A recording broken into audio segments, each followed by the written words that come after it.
नमस्कार दोस्तों, स्वागत है आपका अपना चैनल जिसका नाम है केवल एग्जाम। इसमें हम जो मॉडर्न हिस्ट्री देख रहे थे यूपीएससी 2024 के लिए, साथ ही साथ यह यूपी पीसीएस और आरओ में भी आपको बहुत ज़्यादा हेल्प करेगा। चलिए प्रारंभ करते हैं। हमारे जो चैनल है जिसका नाम केवल एग्जाम है, इसको सब्सक्राइब जरूर करिएगा। मैंने साथ ही साथ इसमें जो पीडीएफ और वीडियोस आते हैं उसके लिए मैंने अपने इसी वीडियो के नीचे लिंक में जो डिस्क्रिप्शन में लिंक लगा दिया अपने टेलीग्राम चैनल का, तो उसको भी ज्वाइन करिएगा। साथ ही साथ आज हमारा ये दूसरा वीडियो है जिसमें हम पढ़ने जा रहे हैं यूरोपीय कंपनियों का जो आगमन हुआ था भारत में, उसके बारे में पढ़ने जा रहे हैं। कल के वीडियो में हमने जो पूर्व उत्तरवर्ती जो मुगल थे उनके बारे में देखा था कि कौन कौन शासन थे, क्रम क्या था, कैसे कैसे घटनाएं घटी, फिर कौन कौन से क्या हुआ, कैसा कैसा युद्ध हुआ, वो देखा था। आज हम देखने जा रहे हैं भारत में यूरोपीय कंपनी का आगमन देखने जा रहे हैं। चलिए प्रारंभ करते हैं, फिर सीधा उसी पे जंप करेंगे। भारत में यूरोपीय वाणिज्य कंपनी का आगमन, इसको देखते हैं आज। सबसे पहले देखेंगे पुर्तगाली को। आप जानते हैं सबसे पहले पुर्तगाली आए थे 1498 ईस्वी में। पुर्तगाली निवासी जो वास्को डी गामा ने आशा अंतरिप होते हुए भारत के कालीकट पर पहुंचा, जहां इसके शासक जमोरिन होना चाहिए ने उसका स्वागत किया। देखिए, जब जमोरिन, इसको क्या कहते हैं, सीधा भारत में नहीं मिला था, ये इसको कहाँ मिला था, ये जब यहाँ अफ्रीका से घूम के आ रहा था इंडिया की तरफ, तब यहाँ पास जमोरिन इसको मिला था। तो जमोरिन और जो वास्को डिगामा थी उसकी यहाँ मुलाकात होती है। जमोरिन बोलता है मैं तुमको भारत लेके चलता हूँ। हाँ, तो जमोरिन के साथ वो भारत आया था। लेकिन जब यहाँ वो भारत आया था तो यहाँ भारत में कई लोगों ने इसका विद्रोह किया था कि यहाँ पर वास्को डिगामा नहीं आ सकता। लेकिन जमोरिन बहुत ही अच्छा और उसका बहुत पहुंच वाला इंसान था, तो उसने क्या किया था, वो उसका वहां स्वागत अच्छे से करता है। तो यहाँ से व्यापार धीरे धीरे प्रारंभ होता है। जमोरिन को भी पता था कि अगर विदेशी लोग आएंगे तो हमारा व्यापार बढ़ेगा। अब उसके आगे देखते हैं। भारत में पुर्तगालियों ने कोचीन, गोवा तथा दमन एवं दीप में अपने व्यापारिक केंद्र स्थापित किए। कहाँ? कोचीन, गोवा, दमन और दीप में स्थापित किए। अल्फांसो द अल्बुकर जो कि 1509 में आया था, वो भारत में पुर्तगाल का वायसराय आया था और 1510 ईस्वी में उसने क्या किया था, गोवा पर अधिकार कर लिया था। तो प्रश्न बनेगा कि गोवा पे अधिकार किसने किया था, तो अल्फांसो द अल्बुकर ने, जो 1509 में भारत में वायसराय बन के आया था कंपनी का, उसने किया था। पुर्तगालियों ने कार्टेज पद्धति लागू की थी। इसका अर्थ हो था कि हिंद महासागर में जहाज के परिचालन के लिए पुर्तगालियों को निश्चित शुल्क चुकाकर लाइसेंस प्राप्त करना। देखिए कार्टेज पद्धति होती क्या थी, देखिए पूरा ये मान लीजिए हिंद महासागर है। अब यहाँ पास क्या होता था, जो भारत के व्यापारी होते थे, अगर उनको विदेश में व्यापार करना है, अपने माल पहुंचाने हैं, तो वो सिंगल पर्सन हुआ करते थे। और पुर्तगालियों ने अपने हर जगह ठेके बना रखे थे, हर जगह अपनी चुंगी बना रखी हुई थी हर जगह। तो करते क्या थे वो, अगर आप पुर्तगालियों से जब हिंद महासागर में उतर रहे हैं अपना जहाज लेके, तो आप क्या करेंगे, आप व्यापारी हैं, आप कोई महाशक्ति तो है नहीं भारत में, आप व्यापारी लोग ही जाते थे बाहर व्यापार करने के लिए। तो क्या करते थे, वो उनसे अपने लिए एक सुरक्षा शुल्क देते थे कि आप हिंद महासागर में चल रहे हैं, हाँ मैं जा रहा हूँ व्यापार करने के लिए, आप मुझे सुरक्षा दीजिए। उस सुरक्षा के पर्पज से कार्टेज व्यवस्था को ही सुरक्षा को से दिया जाता था।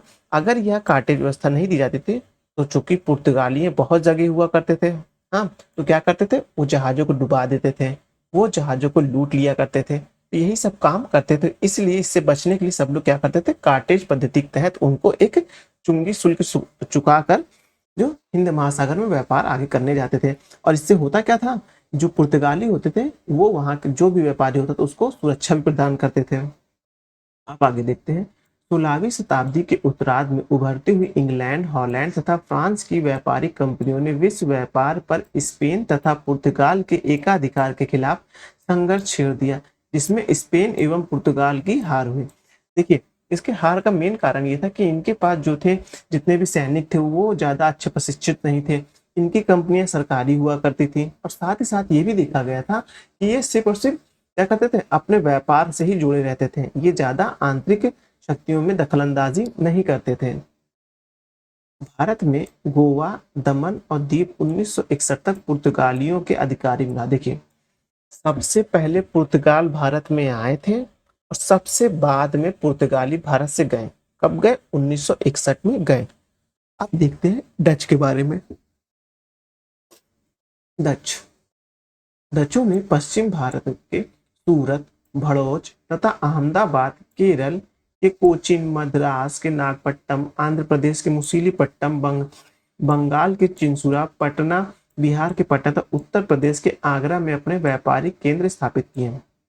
अब देखिए, अगर आप यूपी परीक्षा देंगे तो ये पूछ लेगा कि डचों ने अपना सबसे पहला यूपी में अपना जो फैक्ट्री कहाँ व्यापारिक केंद्र खोला, वो आगरा में खोला। ये ध्यान होना चाहिए आपको। अब उसके बाद देखिए, लेकिन इसमें सबसे पहले ये ध्यान रखिए, सूरत है, ये ध्यान रखिएगा। डचों ने खास दिलचस्पी इंडोनेशिया के जावा, सुमात्रा तथा स्पाइस आइलैंड द्वीपों में होने वाले मसाले में अपना व्यापार मतलब दिलचस्पी दिखाई। मतलब वो चाहते क्या थे कि उनको केवल जो व्यापार से संबंध रखना था, इसीलिए वो कहते हैं जो इंडोनेशिया तरफ ज्यादा दिलचस्पी लेते। भारत में डचों ने मसालों के स्थान पर कपड़े के निर्यात पर बल दिया। ये देखिए प्रश्न वाली लाइन है। ये मान लीजिए यूपीएससी में ये लाइन सीधा उठा कैसे दे देगा कि भारत में डचों ने कहते हैं कपड़ों पे कम और मसालों पे ज्यादा ध्यान दिया, जो कि गलत हो जाएगा। डचों ने यहाँ सिर्फ कपड़ों के लिए यहाँ से व्यापार करते, लेकिन मसाले के लिए वो इंडोनेशिया, जावा, सुमात्रा वहां जाया करते थे। अब देखते हैं कि इस उद्देश्य की पूर्ति होती उन्होंने मलाय जल डमरू मध्य एवं इंडोनेशियाई द्वीपों में पुर्तगालियों को खदेड़ दिया था। तो उन्होंने क्या किया था? पुर्तगालियों को वहां से भगा दिया था, क्योंकि उनको वहां पास अपना मसाले का व्यापार करना था। डचों द्वारा पुलिकट के पैगोडा नामक सिक्के का प्रचलन करवाया गया। तो डचों ने क्या किया था? एक अपने सिक्के भी चलाए थे, क्योंकि उनको अपना शक्ति को, देखिए सिक्का जो होता है ना, वो शक्ति का प्रतीक होता है। अगर आप कहीं अपनी मुद्रा चला दे रहे हैं तो जाहिर सी बात है आपके वहां आंतरिक जो शक्ति, जो आंतरिक आपका जो पकड़ है वो बहुत ज्यादा होती है। इसलिए जब भी कोई राजा या कोई मंत्री कुछ भी जब कुछ नया कार्य करता तो एक सिक्के का प्रचलन करता है। सिक्के मतलब उसका वो दबदबा वाला क्षेत्र हुआ करता है। अब है 1759 ईस्वी में अंग्रेजों ने बेदरा के युद्ध में डचों को पराजित कर भारत में उनकी शक्तियों को समाप्त कर दिया था। तो ये इंपॉर्टेंट लाइन है। 1759 में क्या हुआ था कि अंग्रेजों और डचों के बीच एक युद्ध हुआ, जिसे बेदरा का युद्ध वो कहते हैं।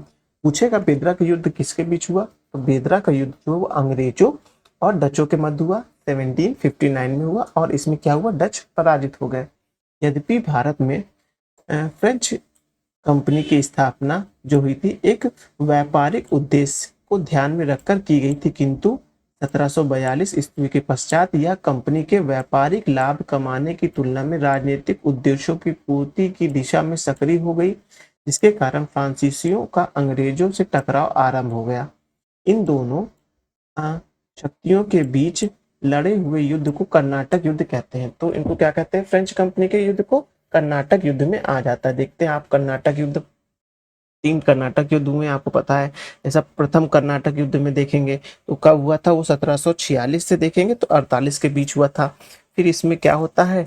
इसमें फ्रांस विजय होती है और एक्सला चापेल की संधि होती है। दूसरे में पौंडीचेरी की संधि होती है जो 1749 से 54 के बीच होता है।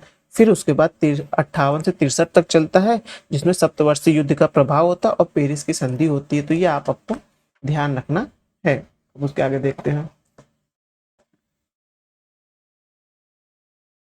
यह देखिए, भारत में यूरोपीय कंपनी, भारत में आगमन कंपनी की स्थापना और पहली फैक्ट्री कहाँ? देखिए ये जो पोर्शन है ये वाला, ये आपको जो यूपी पीसीएस में क्या होता है डायरेक्ट फैक्ट आते हैं ऐसे ही। लेकिन वहीं अगर आप यूपीएससी में देखेंगे तो ये स्टेटमेंट बनाएगा और कहीं पर अगर 1503 तो 1509 कर देगा। इस तरह के उसमें छिड़कानी करता है। चलिए देखें, पुर्तगाली सबसे पहले भारत में आए थे। इनकी कंपनी की स्थापना कब होती है? 1498 में होती है।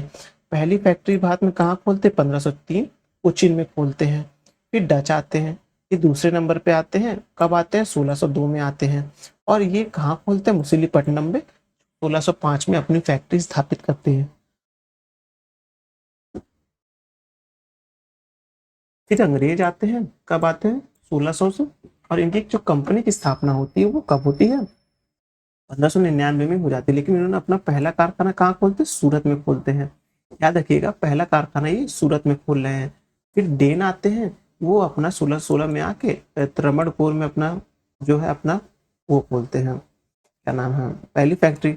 और फिर आते हैं फ्रांसीसी। फ्रांसीसी कब आते हैं? 1664 में आते हैं। और ये अपनी पहली फैक्ट्री कहाँ खोलते हैं? 1668 में सूरत में खोलते हैं।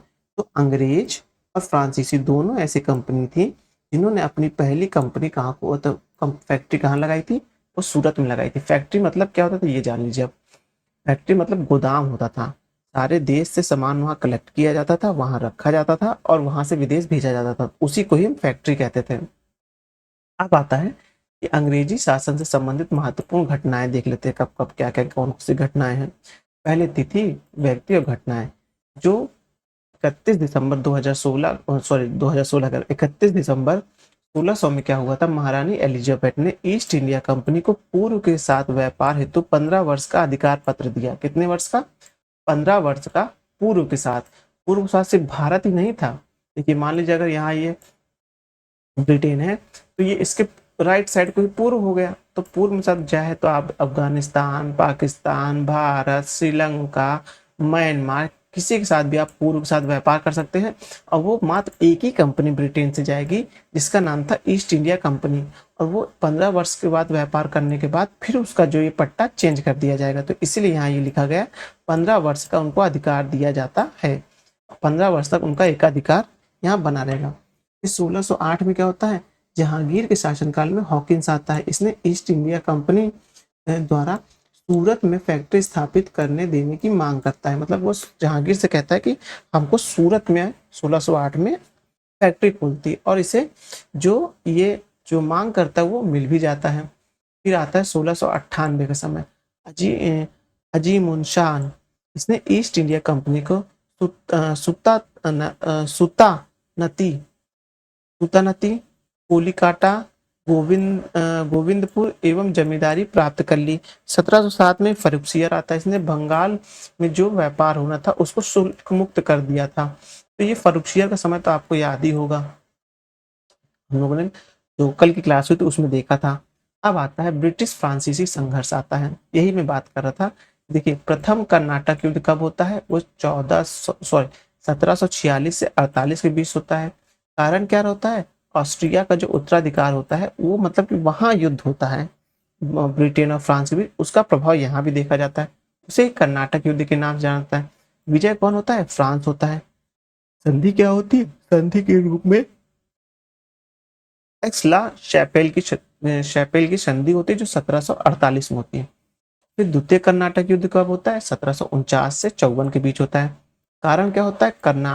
कर्नाटक के उत्तराधिकार के संदर्भ में, तो कर्नाटक में जो उत्तराधिकार लोग थे जिनका शासन चल रहा था उनके बीच जो है दो गुट बन जाते, एक अंग्रेजों का और एक फ्रांसीसियों का। तो उन दोनों में संघर्ष जो होता है तो उनके युद्ध में ब्रिटिश लोग की जीत होती है और पौंडीचेरी की संधि होती है 1754 में। फिर होता है कर्नाटक का युद्ध 1758 से 63 के बीच। क्या होता है? सप्तवर्षीय युद्ध का विस्तार होता है 1756 से 63 के बीच। ब्रिटिश के निर्णायक जीत 1760 में वांडीवास युद्ध हुआ और पेरिस के की संधि जो हुई 1763 में हुई। अब आता है बंगाल पर अंग्रेजों का अधिकार। यहाँ से आप जो देखेंगे भारत की पॉलिटिक्स में चेंज देखेंगे। जब जानते हैं पॉलिटिक्स में चेंज होता है तो आपका इकोनॉमी में चेंज होता है, इकोनॉमी में चेंज होता है तो आप देखेंगे आपका कल्चर में चेंज होता है, कल्चर में चेंज देखेंगे तो आपका कहते हैं मानव के ऊपर क्या प्रभाव पड़ रहा है, ह्यूमन इफेक्ट क्या हो रहा है, वो सब देखने को इसमें मिलेगा और प्रश्न यहीं से फ्रेम होते हैं। एक मिनट रुकेंगे।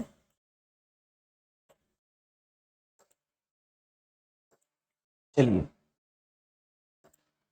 बंगाल पर अंग्रेजों का अधिकार देख लेते हैं। भारत में ब्रिटिश राजनीतिक सत्ता की स्थापना 1757 में प्लासी के युद्ध से प्रारंभ होती है। देखिए भारत में जो ब्रिटिश सत्ता की जो आप उपस्थिति देखना प्रारंभ करेंगे वो 1757 की लड़ाई से देखेंगे, और प्रभुत्व देखेंगे तो बक्सर के युद्ध से देखेंगे। बंगाल इस काल में भारत का सर्वाधिक संपन्न राज्य था। पता है क्यों? क्योंकि वह इस समय क्या था? आपका बांग्लादेश भी इसी में था, पश्चिम बंगाल भी इसी में था, इसमें ही उड़ीसा था, इसमें ही आपका बिहार था। तो जाहिर बात इतना बड़ा क्षेत्र था और साथ ही समुद्र सीमा से भी लगा हुआ था। तो यहाँ बहुत ही संपन्न और यहाँ की भूमि बहुत ही उपजाऊ होने की वजह से यहाँ से राजस्व भी अच्छा खासा आता था। तो क्या हुआ? यहाँ से ईस्ट इंडिया कंपनी ने अपने व्यापारिक हित जुड़ गए, क्योंकि उसको सस्ते में कच्चा माल मिल जाता था, उसको आप जो है आप कहते हैं अपने देश में ले जाकर उसको महंगे पे बेच सकते थे, और साथ ही साथ ये बहुत बड़ा था, यहाँ से राजस्व भी मिलता था। 1717 ईस्वी में मुगल सम्राट फर्रुखसियर के एक शाही फरमान के बाद बंगाल में अंग्रेजी कंपनियों को बिना कोई सीमा शुल्क चुकाए व्यापार करने की आज़ादी प्राप्त थी। साथ ही माल की आवाजाही पर पास या दस्तक जारी करने का अधिकार प्राप्त था। हालांकि कंपनी के कर्मचारियों को निजी व्यापार करने की छूट थी, किंतु उन्हें भी वही कर देना पड़ता था जो भारतीय व्यापारियों को देना पड़ता था, अर्थात कंपनी के कर्मचारियों को दस्तक जारी करने का अधिकार नहीं था। अब देखिए, बहुत सिंपल से याद करिए, दस्तक जो दिया गया था वो कंपनी को दिया गया था, लेकिन जो कंपनी के व्यापारी, जो कंपनी के अधिकारी होते तो वो अपने स्वयं के जो सब माल ले आते थे, उस पे उनको जो दस्तक के लिए मतलब उनको चुंगी शुल्क देना पड़ता था, जैसे भारतीय व्यापारी देना पड़ता था। अब यही क्लैश हो जाता है, यही क्लैश ही होता है। अंग्रेजों का कहना रहता है कि ये जो है कंपनी को दिया गया है और हम कंपनी के मतलब कि कर्मचारी है तो हमको भी दिया गया है। बल्कि वहीं हिंदुस्तान में जो लोग रह रहे थे वो क्या कहते थे, राजा महाराजा, नहीं, जो कंपनी का जो व्यापार होगा, जो सिर्फ कंपनी का होगा, सिर्फ उसके लिए दस्तक जारी किया गया, आप अपने पर्सनल यूज में दस्तक नहीं ले सकते हैं।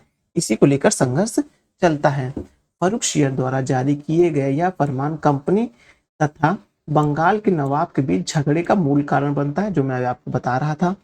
अब है, कंपनी के कर्मचारी इस दस्तक का दुरुपयोग अपने निजी व्यापार में ना मतलब अपने निजी व्यापार में जो प्रारंभ करना स्टार्ट कर दिए थे। किसमें? फर्रुखसियर। हाँ, देखिए, कंपनी के कर्मचारियों इस दस्तक का उपयोग अपने निजी व्यापार में करना चुका करते थे। मतलब क्या होता था, उनको जब कर चुकाने को रहता था तो वो दस्तक दिखा देते थे, और दस्तक दिखाने के बाद क्या होता था, उनको छूट मिलने लगती थी। तो यही सबसे बड़ी दिक्कत था। अब आता है सिराजुद्दौला का समय। अली वर्दी खां के पश्चात 1756 ईस्वी में सिराजुद्दौला बंगाल का नवाब बना। सिराजुद्दौला ने बंगाल में कंपनी के कर्मचारियों द्वारा किए जा रहे दस्तक के दुरुपयोग को रोकने का प्रयास किया, किंतु इन्होंने कर देने से इनकार कर दिया। इन्होंने कर देने से इनकार कर दिया, कंपनी के लोगों ने। और साथ ही कलकत्ता में आने वाले माल पर भी भारी शुल्क आरोपित कर दिया। अब साथ ही नवाब से आज्ञा के बगैर कलकत्ता के किले बंदी भी शुरू कर दी। मतलब कि जो कलकत्ता के किले थे उनके नगर मतलब कि अपने किले बंदी भी प्रारंभ कर दी। इसी से नवाब को गुस्सा आ गया, अरे आप हमारे क्षेत्र में रह रहे हैं और हमारे क्षेत्र में रहने में आप अपनी सेना रख रहे हैं, अपनी किलेबंदी कर रहे हैं, तो ऐसे में क्या होता है, संप्रभुता जो है हनन होता है। ऐसे में किसी राज्य की संप्रभुता का हनन होता है, जो कि आप देखेंगे सिराजुद्दौला को पसंद नहीं आया था। फिर इसके पश्चात क्या होता है, इसके पश्चात देखेंगे सिराजुद्दौला ने फ्रांसीसी तथा अंग्रेजों को क्रमशः चंद्रनगर, फ्रांसीसियों को चंद्रनगर एवं अंग्रेजों को कलकत्ता के किलेबंदी से रोकने का आदेश दिया। तो ये याद रखिएगा, लोग क्या करेंगे, वो प्रश्न बनाने वाला, वो फ्रांसीसी कहेगा कि चंद्रनगर से, और सॉरी अंग्रेजों कहेगा कि चंद्रनगर से किलाबंदी रोकने के लिए फर्रुखसियर ने बोला, और कलकत्ता से फ्रांसीसियों को बोला, जो कि गलत है। आपको याद रखना चाहिए अच्छे से कि जो अंग्रेज थे वो बंगाल में शासन कर रहे थे, तो जाहिर सी बात है जब वो बंगाल के लिए परेशान थे तो वो अंग्रेज क्या करेंगे, कलकत्ता को ही चाहेंगे। हाँ, और जो फ्रांसीसी थे वो चंद्रनगर को चाहते थे। परंतु अंग्रेजों द्वारा इसे अनसुना करने के उपरांत बंगाल के नवाब ने इस समुचित कारण को आधार पर मई 1756 ईस्वी में कासिम बाजार पर कब्जा कर लिया। जो कासिम बाजार था उस पर कब्जा कर लिया। ये जो बाजार लिख दिया ये बाजार है, याद रखिएगा, ये क्या बना दीजिएगा उसको, कासिम बाजार पर कब्जा कर लिया। अब अंग्रेजों ने कलकत्ता पर पुनः अधिकार करने के उद्देश्य से रॉबर्ट क्लाइव के नेतृत्व में अभियान छेड़ा, जिसके फलस्वरूप 1757 ईस्वी को अंग्रेजों का कलकत्ता पर अधिकार हो गया। क्लाइव के बढ़ते प्रभाव से भयभीत होकर सिराजुद्दौला ने अंग्रेजों की सारी मांगे मान ली। अब अंग्रेज सिराजुद्दौला की कमजोर हो रही स्थिति का लाभ उठाकर मुर्शिदाबाद की गद्दी पर किसी कठपुतली नवाब को बिठाने की बात सोचने लगे, जिसमें सिराजुद्दौला के विद्रोहियों ने भी अंग्रेजों का साथ दिया। सिराज की जगह मीर जाफर को नवाब बनाने की साजिश में मीर जाफर, राय दुर्लभ यानी दीवान था, जगत सेठ और अमीर चंद शामिल थे।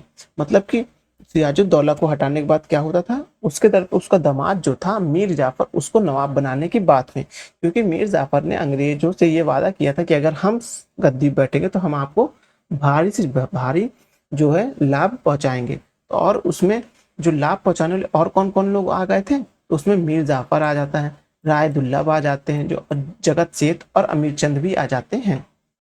अब ये जगत सेठ उस समय बैंकर हुआ करता था, बहुत बड़ा बैंकर हुआ करता था, जैसे साहूकार होते हैं वैसे ही वही।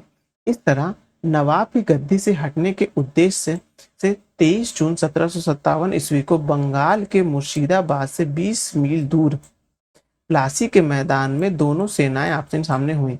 अब देखिए पहले से ही सब गठबंधन बन गया, कौन लड़ाई करेगा कौन नहीं करेगा, तो अब उसमें हारना तो तय था, सिराजुद्दौला का हारना तो तय था। फिर इस युद्ध में नवाब की सेना के दो बहादुर सेनापति मीर मदान और मोहम्मद तो मोहन लाल लड़ते हुए वीर गति प्राप्त हुए, जबकि मीर जाफर एवं राय दुर्लभ के नेतृत्व वाली नवाब की सेना युद्ध में उतरने के बजाय मूक दर्शक बनी रही। तो जो मीर जाफर और राय दुर्लभ की सेना थी, मतलब पूरे पार्टी की सेना थी, वो मैदान में उतरी ही नहीं। अब इससे क्या हुआ कि नवाब सिराजुद्दौला मजबूरी वश भाग खड़ा हुआ, किंतु बीच में ही रास्ते में मीर जाफर के बेटे मौरन ने उनकी हत्या कर दी। देखिए ऐसे भगदड़ मच गया कि देखिए राजा तो पीछे ही रहता था हमेशा, जब सेना में भगदड़ रही, सेनापति मर गए सेनापति मर गए, तो और जो मुख दर्शन वाली सेना थी वो तो कोई जा ही नहीं रही थी। तो उसमें से मीर जाफर ने ये बोला कि आप ऐसा करिए, यहाँ से भाग जाइए, सेना हमारी हार चुकी है। तो सिराजुद्दौला से डर के मारे भागता है, जब भाग ही रहा था तभी उस वक्त उसकी मृत्यु हो जाती है। अब आता है मीर जाफर, ये भी एक क्रांतिकारी राजा हुआ करता था। इसलिए क्या करता था, ये चाहता था कि जो राजधानी में परिवर्तित हो जाए, अंग्रेजों का हस्तक्षेप जो है वो कम हो जाए, बंगाल में हमारा प्रभुत्व आ जाए, हम शासन में बैठे, हम राजा हैं तो हमारे हिसाब सब कुछ होना चाहिए। लेकिन इससे क्या होता है, इससे जो चीजें और बिगड़ जाती है और अंग्रेजे इसके खिलाफ भी हो जाते हैं।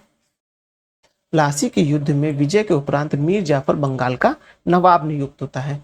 मीर जाफर ने नवाबी प्राप्त होते ही खुशी में कंपनी को बंगाल, बिहार और उड़ीसा में मुक्त व्यापार अधिकार एवं 24 परगना की जमीन भी दे दी। सिराजुद्दौला द्वारा कलकत्ता में किए गए हमले के जो हर्जाने के रूप में मीर जाफर ने कंपनी तथा नगर के व्यापारियों को 1,70,00,000 रुपए दिए। साथ ही कंपनी के व्यापारियों को भी उपहार में बड़ी बड़ी रकम दी गई। मीर जाफर के प्रशासनिक कार्यों में अंग्रेजों का बढ़ता हस्तक्षेप तथा कंपनी के अधिकारियों द्वारा की जा रही बेतहाशा मांग को मद्देनजर कंपनी और नवाब के संबंध में कटुता आ गई। फलस्वरूप क्या हुआ कि अक्टूबर 1760 ईस्वी में मीर जाफर द्वारा अपने अपने दामाद मीर कासिम को पक्ष में गद्दी छोड़ने के लिए मजबूर, मतलब कि दबाव डालना प्रारंभ कर दिया गया। अब आता है मीर कासिम।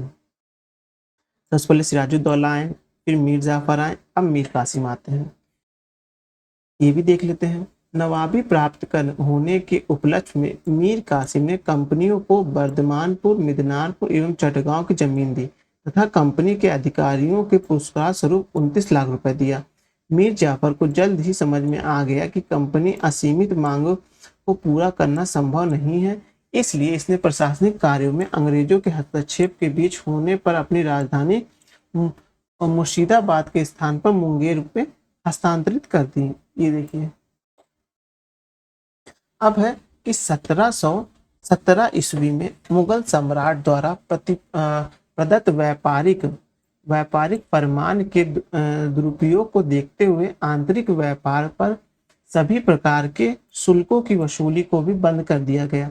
इससे व्यापारिक चुंगी एवं लाभ तथा व्यापारिक भारतीय व्यापारियों को मिलने लगा, मगर अंग्रेजी भारतीय व्यापारी एवं अंग्रेजी व्यापारियों के बीच समानता के व्यवहार को स्वीकार करने को तैयार नहीं था तथा इससे भारतीय व्यापारियों का दोबारा महसूल यानी शुल्क लगान जाने लगा। मतलब किसकी मांग कर दी गई थी। इस मुद्दे को लेकर अंग्रेज तथा मीर कासिम के बीच टकराव शुरू हो गया था। अवध जाकर मीर कासिम ने अवध के नवाब सिराजुद्दौला मुगल सम्राट शाह आलम द्वितीय के साथ मिलकर एक गठबंधन का निर्माण कराया। 1764 ईस्वी में अंग्रेजी सेना इस गठबंधन की सेना को बक्सर के मुठभेड़ हुई, जिसमें से अंग्रेजों को विजय मिली थी। बक्सर के युद्ध में अंग्रेजी सेना नेतृत्व हंटर मुनरो कर रहे थे। पहले वाले में जो क्लासिक युद्ध में रॉबर्ट क्लाइव कर रहे थे, लेकिन बक्सर के युद्ध में कौन, हेक्टर मुनरो कर रहे थे। अब है यह युद्ध में विजय के उपरांत अंग्रेज जो थे बंगाल, बिहार एवं उड़ीसा में जो निर्विदित शासन बन गया तथा उन्होंने अवध उनकी दया का मोहताज बन गया, क्योंकि अवध पे भी उन्होंने बहुत ज्यादा कब्जा कर लिया था। बंगाल बक्सर के युद्ध से पूर्व 1763 ईस्वी में अंग्रेजों ने मीर कासिम से अनबन होने की स्थिति में मीर जाफर को दोबारा बंगाल का नियुक्त बना दिया था। मीर कासिम था, फिर उसके बाद जो मीर कासिम को हटा के फिर मीर जाफर को ला दिया गया। मीर जाफर की मृत्यु के पश्चात उसके बेटे निजामुद्दौला को बंगाल का नवाब नियुक्त किया गया तथा 20 फरवरी 1765 ईस्वी को ही नई की गई संधि के तहत नवाब को अपनी अधिकांश सेना कैसे भंग कर देनी थी और उसे बंगाल का शासन एक नए सूबेदार के मध्य से चलाना था। अब इस नायाब सूबेदार की नियुक्ति कंपनी द्वारा की जाती थी तथा कंपनी की स्वीकृति के बिना इसे हटाया नहीं जा सकता था। इस रूप में कंपनी का अब बंगाल के निजामत अर्थात प्रशासन का पूरा अधिकार हो गया था। एक मिनट,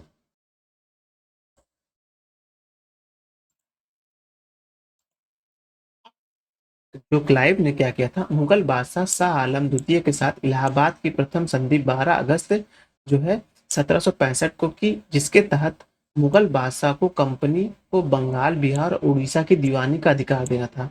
पहले जो क्या था कि जो मुगल बादशाह से बंगाल, बिहार, उड़ीसा स्वतंत्र हो गए थे, मतलब नाम भर के राजा मानते थे उनको, लेकिन वो कभी राजस्व नहीं देते थे। लेकिन नाम तो था ही ना, मुगल बादशाह का नाम तो था ही कि इसने ही इनको यहाँ बंगाल पर नियुक्त किया है, इसने उड़ीसा में नियुक्त किया है। तो अंग्रेजों ने क्या किया, शाह आलम द्वितीय जो था, जो मुगल बादशाह था, उससे पहली संधि इलाहाबाद की जो पहली संधि की वो 12 अगस्त 1765 को की। और उसने क्या किया कि सारा मुर्शीद जो जहांगीर कह रहे हैं, मीर जाफर सबको हटाकर बंगाल, बिहार, उड़ीसा की दीवानी अपने हाथ में ले ली, जो पहली संधि में हुई थी। अब एक फरमान के तहत मुगल बादशाह ने निजामुद्दौला को बंगाल का नया नवाब स्वीकार कर दिया। अब क्या किया, जो जो निजामुद्दौला को जो बंगाल का नया गवर्नर या जो नवाब स्वीकार किया गया, वह कंपनी के कहने पर निजामुद्दौला को किया गया कि जो मुगल बादशाह ने कंपनी ने मुगल बादशाह कहा, देखिए आप सब कुछ तो मेरे हाथ में है, आप भी मुझसे हार गए हैं, मैं आपको कभी भी गर्दन छोटी कर सकता हूँ, 6 इंच आपको छोटा कर सकता हूँ। हाँ, तो आप ऐसा करिए कि हम डायरेक्ट आपसे मतलब कि बंगाल की जनता से राजस्व नहीं वसूलेंगे किसी प्रकार का। हम अब चाहते हैं कि आप मेरे कठपुतली नवाब को बैठाइए, जिसको हम नियुक्त करेंगे और फरमान जारी कर करके आप उसको बादशाह या वहां का नवाब घोषित करेंगे। तो निजामुद्दौला को कठपुतली के तौर पर वहां बैठाया गया। इसके बदले में इसके बदले में कंपनी ने मुगल बादशाह को कड़ा एवं इलाहाबाद के जिले से 26 लाख रुपए वार्षिक पेंशन देना स्वीकार कर दिया। अब जो कुछ न कुछ तो राजस्व जाता ही था, पहले तो कुछ नहीं जाता था, तो कंपनी ने ये बोला आप ये सारी दीवानी हमको दे दीजिए, उसके बदले में हम आपको यहाँ से राजस्व वसूल कर कुछ पैसा आपको देंगे। तो उससे क्या होगा, आपकी जो एक बादशाहत है, जो आप मुगल बादशाह हैं, उससे भी आपकी गरिमा बनी रहेगी, जनता में आपका विश्वास बना रहेगा, और हम जो है पूरा राजस्व जो बंगाल से होगा वो उसको वसूल भी लेंगे अच्छे से, और उसमें से कुछ हिस्सा आपको दे देंगे। पहले तो आपको ये हिस्सा भी नहीं मिलता था। तो वही जो है उसने क्या किया था, वो जो है 26 लाख रुपए वार्षिक पेंशन देकर मुगल बादशाह को देना स्वीकार कर लिया था। अवध के नवाब सिराजुद्दौला के साथ कंपनी ने इलाहाबाद की द्वितीय संधि की। देखिए, पहली संधि जो होता है वो मुगल बादशाह के साथ होती है। इलाहाबाद की पहली संधि 12 अगस्त 1765 को मुगल बादशाह और अंग्रेजी कंपनी के बीच होती है, जिसमें ये होता है कि बंगाल, बिहार और उड़ीसा की दीवानी का जितना भी चीज होगा वह कंपनी को मुगल बादशाह दे देगी। लेकिन फिर आती द्वितीय संधि। द्वितीय संधि किसके बीच होती है? अवध के नवाब जो होता है सिराजुद्दौला और कंपनी के बीच होती है, जो कि 16 अगस्त 1765 को होती है। इसमें क्या होता है? इसमें हर्जाने के रूप में कंपनी को 50 लाख रुपए अवध से प्राप्त होते हैं। अवध भी जो कहते हैं बक्सर के युद्ध में लड़ने के लिए गया था, वो भी हार जाता है। अवध के नवाब को भी कंपनी को हर्जाना देना था।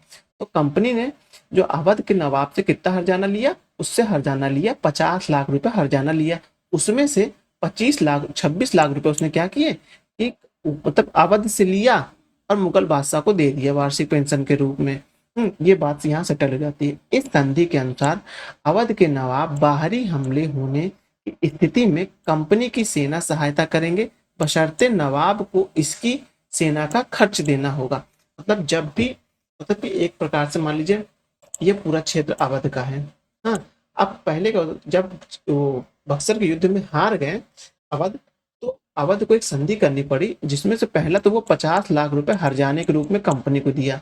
फिर उसके बाद कंपनी ने बोला कि आप अपनी कोई सेना नहीं रखेंगे, अगर आप सेना रखेंगे तो आप फिर से हमसे लड़ाई कर सकेंगे, फिर आप हिम्मतदार हो जाएंगे। तो कंपनी ने कहा पहले तो आप अपनी सेना को हटाइए और आप अपनी सेना को हटा के हमारी सेना अपने राज्य की सुरक्षा के लिए खड़ी करिए, और उस सेना पे जो खर्चा आएगा वो जो है आप वहन करेंगे। यानी कि आप पहले हमको पैसा देंगे जो भी पूरा खर्चा आ रहा है सेना का, फिर मैं सेना को उसमें तनख्वाह के रूप में या सैलरी के रूप में बांट दूंगा।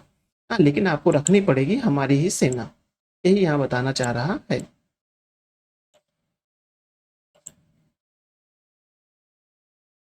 अब बंगाल में द्वैत शासन देख लेते हैं। बंगाल में द्वैत शासन का तात्पर्य क्या है कि जो जितने भी दीवानी मामले थे वो कौन देख रहा था? वो कंपनी देख रही थी। लेकिन जितने फौजदारी मामले और शासन के मामले, रेगुलेशन के मामले, ये सब कौन देख रहा था? वह जो मुगल सत्ता थी या तो जो वहां का राजा था वह देख रहा था। इसी को ही द्वैत शासन का नाम दिया गया। बंगाल में कंपनी द्वारा दीवानी तथा निजामत दोनों का अधिकार प्राप्त करने के पश्चात इस प्रांत में द्वैत शासन की शुरुआत हुई। यानी कि बंगाल में कंपनी ने दीवानी और निजामत दोनों ही तो अधिकार प्राप्त कर लिए थे, लेकिन ये इनडायरेक्ट शासन के रूप में प्राप्त किए थे। ये कैसे शासन के रूप में प्राप्त किए थे? ये जो है इनडायरेक्ट शासन के रूप में प्राप्त किए थे। एक मिनट रुकिएगा, अपनी आवाज सही जाए, सही तो जा रही होगी। थोड़ा धीमे, थोड़ा आवाज तेज कर ली, कोई दिक्कत नहीं होगी। हालांकि दीवानी हालांकि दीवानी एवं निजामत से संबंधित वास्तविक शक्ति कंपनी के पास ही रही थी, किंतु इसका संबंध कार्य के निष्पादन कंपनी में भारतीयों के मध्यस्थता कराती है, इसलिए इसे द्वैत शासन कहते थे। मतलब कंपनी का शासन था, लेकिन कंपनी उसकी पूरा राजस्व वसूलने के लिए किसका प्रयोग करती थी? वह राजा का प्रयोग करती थी। तो लोगों को लगता था कि जो सारा जो धन वसूला जा रहा है वह राजा वसूल रहा है, लेकिन एक्चुअल में ऐसा नहीं था। अगर जनता को पे डायरेक्ट कंपनी का शासन होने लगता तो जनता विद्रोही हो जाती। इस बात को अंग्रेज अच्छे से समझते थे, तो उन्होंने इनडायरेक्ट शासन का रूप प्रारंभ किया। इसी को ही द्वैत शासन के रूप में जाना जाता है। बंगाल की जनता की रक्षा ना तो कंपनी कर रही थी ना ही नवाब। कहने मतलब ये, कंपनी तो अपना पैसा लेके साइड हट जा रही थी, हाँ, लेकिन जनता को लग रहा था कि नवाब हमारी रक्षा कर रहा है, लेकिन नवाब के पास तो कुछ पैसा रहता ही नहीं था। तो यही ये बात करना चाह रहे थे कि बंगाल की जनता की रक्षा ना तो कंपनी कर रही थी ना ही नवाब। इसका सीधा दुष्परिणाम ये हुआ कि बंगाल के व्यापार वाणिज्य पर देखने को मिला। इसका असर क्या हुआ? जब लोगों को अंदर सुरक्षा ही नहीं मिलेगी किसी से, तो जाहिर सी बात है व्यापार वाणिज्य को तो प्रभावित तो होंगे ही, लुटेरे तो आएंगे ही। रेशम एवं कपड़े उद्योग नष्ट होने के कगार में पहुंच गए, जबकि किसान भयानक गरीबी की चपेट में आ गए। क्या होता था? कंपनी हर बार ज्यादा राजस्व वसूलना चाहती थी, तो किसान भी जो है वो बेहाल हो गए। और जो रेशम के कपड़े, जो कपड़े उद्योग होता है, नष्ट इसलिए हो गए थे कि मान लीजिए पहले क्या होता था, अगर कंपनी खरीदने आती थी, मतलब 1757 से पहले, तो कंपनी इनको मतलब किसान कहते थे कि हम 50 रुपए में अपना रेशम बेचेंगे, तो कंपनी की मजबूरी बनती थी वो 50 रुपए में उनको पेमेंट करे और उनसे रेशम ले। लेकिन अब चूंकि राजा जो है सारा दीवानी मामला किसको दे दिया, कंपनी को। कंपनी ने कुछ अधिकारी नियुक्त किए जो कि राजा के ही व्यक्ति थे। अब लोगों को लगता था और राजा के व्यक्ति कहते थे कि तुम 50 का नहीं, तुम हमें 5 रुपए का दोगे, ये राजा का आदेश है कि तुम मुझे अपना कपड़ा 5 रुपए में दोगे, उद्योग अपना मतलब जो रेशम है वो 5 रुपए का दोगे। हाँ, अब ऐसे में क्या हुआ, अब तो ये बेचारे किसान जो होते थे रेशम कपड़े ये सब बोले, ये तो भाई लुट जाते थे, इनकी मजबूरी होती थी इनको राजस्व देना, चलो इन्होंने इनको दे दिया 5 रुपए में। हाँ, अब जो है पहले जो 5 रुपए, जो पहले 50 रुपए में सामान मिलता था, अब कंपनी को 5 रुपए में मिलने लगा। तो क्या होने लगा, जो 45 रुपए इनको प्रॉफिट हो रहा था, जो कपड़ा उद्योग रेशम उद्योग इन सब किसानों को प्रॉफिट हो रहा था, वो प्रॉफिट खत्म हो गया, 45 रुपए खत्म हो गए। यानी कि अब ये जो है एकदम कागज एकदम रोड पे आ जाएंगे। लेकिन कंपनी को तो प्रॉफिट हुआ, कंपनी पहले जो 50 रुपए सामान खरीदती थी अब वो 5 रुपए खरीद रही है, उसको 45 रुपए का प्रॉफिट हुआ। अब ये 45 रुपए का ये प्रॉफिट, साथ ही जब ये अपने देश में जाकर बेचेगी 50 रुपए का उसका प्रॉफिट, कंपनी जो है 95 रुपए के प्रॉफिट में चल रही थी। हाँ, वो कंपनी तो खूब माला माल हो रही थी, लेकिन जो बंगाल का नवाब और बंगाल की जनता गरीब हो रही थी और धीरे धीरे वो उद्योग वहां नष्ट हो गए। ऐसे ही करके उद्योग नष्ट होने लगे क्योंकि लोगों को मुनाफा नहीं मिलता था, लोग किस लिए व्यापार करेंगे, यही यहाँ वो समझाना चाह रहा है। इसको रख कर दे।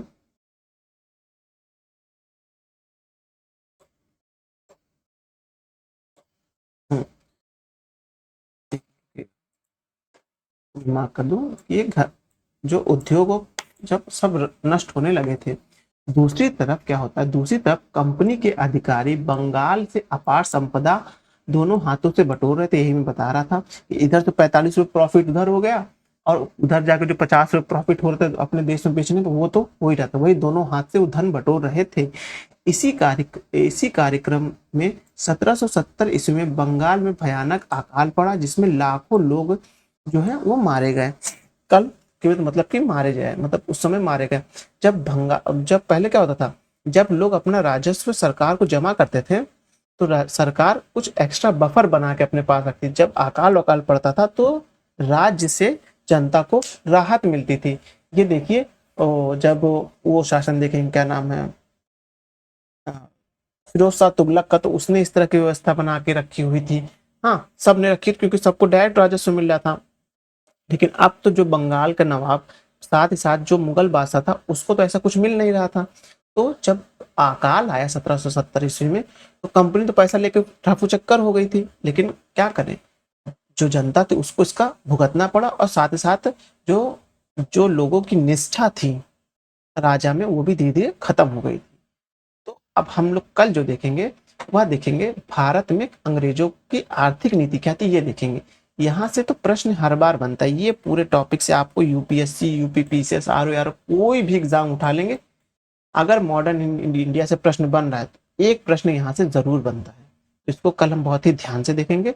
चलिए वीडियो यहीं समाप्त कर, ज्यादा लंबा वीडियो नहीं बनाएंगे, लेकिन हाँ जितने वीडियो बनाएंगे अगर सबका अगर आप जोड़ लेंगे तो मुश्किल से 5 घंटे से ज्यादा का नहीं होगा, आपका क्विक रिविजन हो जाएगा। चलिए वीडियो यहीं समाप्त करते हैं, धन्यवाद। लेकिन आपसे मेरी एक गुजारिश है, आप हमारे चैनल को सब्सक्राइब भी करिएगा, साथ ही साथ हमारे वीडियो को लाइक भी करिएगा और हमारे जो टेलीग्राम ग्रुप है उसको ज्वाइन भी करिएगा।